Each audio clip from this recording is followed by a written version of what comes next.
What's going on, baseball fans? How are we doing? So in my last video, I talked about why the Padres could miss the playoffs. But in this video, I'm going to talk about three different teams that could get that second wild card. I'm going to talk about the Philadelphia Phillies, the St. Louis Cardinals, and the Cincinnati Reds. Let's go talk about it. Let's start off with the Philadelphia Phillies. As of right now, the Phillies are 62-60, but they're only 4 games back of a wild card spot. Actually, before I move forward, let's just say that first wild card spot is pretty much etched in stone. That's going to go to the Dodgers or the Giants, in my opinion. So for the second wild card, we're looking at a 4-team race. Maybe the Mets could make it a 5-team race. You know, one good week, you know, they could squeak back in there. But as of right now, the strong contenders are Cincinnati, San Diego, St. Louis, and Philly. But as for Philly, only 3-7 in their last 10. They have come back down to earth recently. They were pretty hot there for a little bit, but not playing their best baseball as of late. But if we take a look right now at FanGraphs, they only give the Phillies a 4.1% chance of winning a wild card. Not the prettiest number, but like I said for the Mets, you know, 1 good week, 2 good weeks, that could definitely bump up there. So let's take a look at the Phillies as of right now. That offense, it's only ranking 23rd in all of Major League Baseball since the All-Star break. When you combine the offense and the defense, they only ranked 22nd since the All-Star break. So, but that lineup is more than capable of stepping up a bit. I mean, you got Bryce Harper, an MVP candidate, JT Realmuto, Gene Segura, Rhys Hoskins, Andrew McCutchen's been good this year. So the Phillies, they have the bats to get it done. If you take a look at the starting pitching, though, the starting pitching for the Phillies has been really solid since the All-Star break. They rank 11th in starting pitching since then, and for good reason. They have good guys on this staff. If you take a look at the starting pitching, Zach Wheeler is having a Cy Young season. Aaron Nola is always solid. Zach Eflin, he's having some knee issues right now. He is on the IL, but he's having a solid year overall. Ranger Suarez has been getting some starts. He's actually been pretty good out of the rotation as well. So I do like the Phillies starting pitching. If we take a look at the bullpen, though, Phillies bullpen continues to not really be all that great. Since the All-Star break, they only ranked 22nd. They got a 5.22 FIP. Ian Kennedy has helped a little bit since coming over in that trade. I did mention Kyle Gibson earlier as well. Kyle Gibson has been very solid for the Phillies since coming over since the trade deadline. But Ian Kennedy also came over. He's helped out a little bit. I mean, if we take a look at the bullpen as a whole, I mean, you're not really... It's just not the greatest bullpen. I mean, Hector Neris, I mean, I don't like that FIP of 4.23 FIP. Connor Brogdon, you know, Jose Alvarado. I mean, these ERAs are just kind of high, you know, a little high for my liking, and the FIPs are a little high for my liking. So I'm not a big fan of the Phillies bullpen.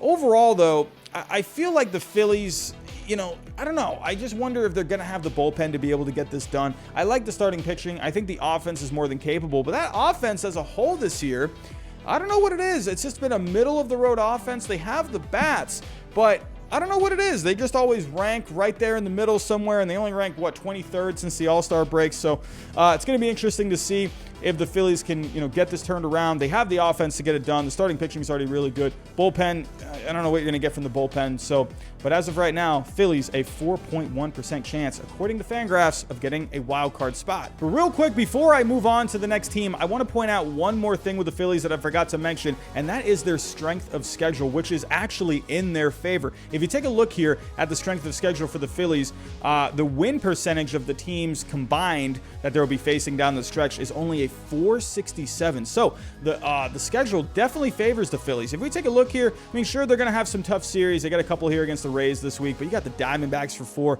You got the Nationals there. And in September, you got a series here against the Marlins. You got the Rockies. You got the Cubs. I mean, who knows what the Mets are going to be at this point. I mean, this could be an easy series. Maybe it's a tough series. We got the Orioles, the Pirates. I mean, you got a tough series against the Braves, but that is one thing to consider with the Phillies is the schedule. Up next, let's talk about the St. Louis Cardinals. They currently have a record of 62-59. They're 3.5 back of the second wild card spot. If we we take a look at Fangraphs, they have a 5.5% chance of winning a wild card spot. But they have been playing very well since the All-Star break. They're 18-13 since the All-Star break. They're 7-3 in their last 10. They're just having guys stepping up all over the place. If we go take a look here at the offense since the All-Star break, they rank 11th in offense. But if you combine the offense and the defense, the Cardinals have a very good defensive team. The Cardinals actually rank 6th overall since the All-Star break when you combine the offense and the defense. So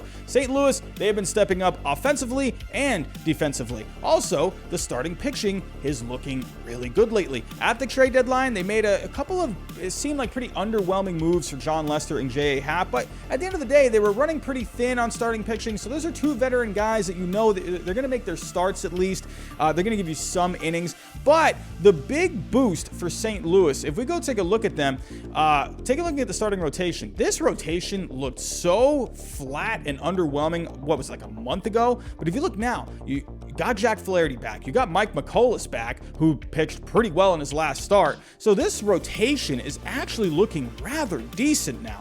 But if you take a look, since the All-Star break, the St. Louis Cardinals, they've been getting decent starting pitching. They rank 15th overall.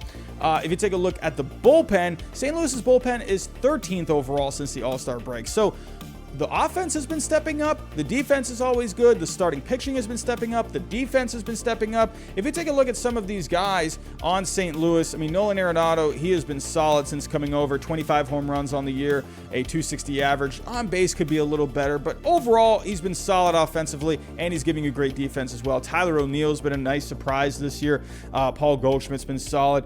Dylan Carlson has been decent for the most part, but like I said, defensively, this team is fantastic. So with the Cardinals, I mean, there is definitely a team that can win a wild card here. Absolutely. It seemed like a complete foregone conclusion that they were not going to come anywhere close to winning a wild card. But St. Louis, they tend to be a second half team, and they're definitely showing it. So if we go take a look here at the strength of schedule, the Cardinals, we talked about how the Phillies had a pretty favorable schedule. The Cardinals, it's going to be a little tougher for them. The combined win percentage of the teams they'll be facing down the stretch, it's a .502 win percentage. I mean, that's not, anything completely difficult, but the Phillies definitely have a more favorable schedule.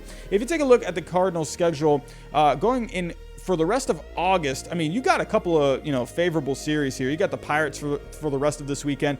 Sure, the Tigers, yeah, they've had a pretty good season for where they're at, but at the end of the day, the Tigers, they're not quite there yet. So that's definitely a winnable series there. You got 4 more against the Pirates. You got a tough one against the Reds. That should be a fun one.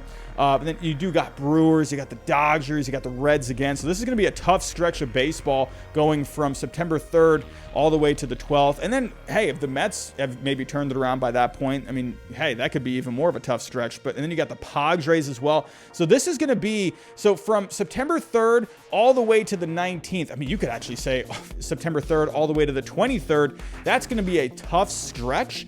But then after that, you got the Cubs, and then you end the season with the Brewers. So the Cardinals, that is a tough schedule. We'll have to wait and see. They're going to have to take advantage of these other series here, like the Cubs. You got the Pirates. So you're going to have to take advantage of these. These are games that you have to win all of these because you got a tough schedule coming up. So for the Cardinals, I definitely think it's doable.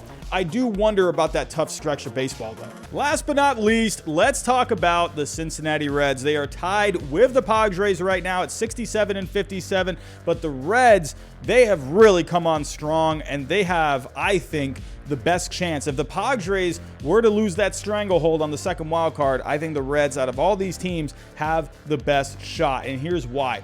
Let's take a look here. So the Fangraphs, they're giving the Reds a 49.7% chance of winning a wild card. But the first thing I want to point out right off the bat is the strength of schedule. Look at the combined win percentage. They have the combined win percentage of the opponents they'll be facing down the stretch. It is a .466. Look at the schedule that they have. If we take a look at the rest of August, I mean, you do got the Brewers, you got the Marlins, you have an important series there against the Cardinals. That's going to be a big one. And then you got the Tigers. That's a winnable series. You got the Cubs. You got the Cardinals again. Then you got the Pirates. Sure, Dodgers up after that. But then you got the Pirates again. And then you got the Nationals for 4. And you got a couple of toughies against the White Sox. But the Reds, they have a schedule here where they could really have a good September and just completely take that second wild card. Let's take a look at the Reds. So the Reds, since the All-Star break, they have the 3rd best offense since the All-Star break. But if you take a look at the offense and the defense combined,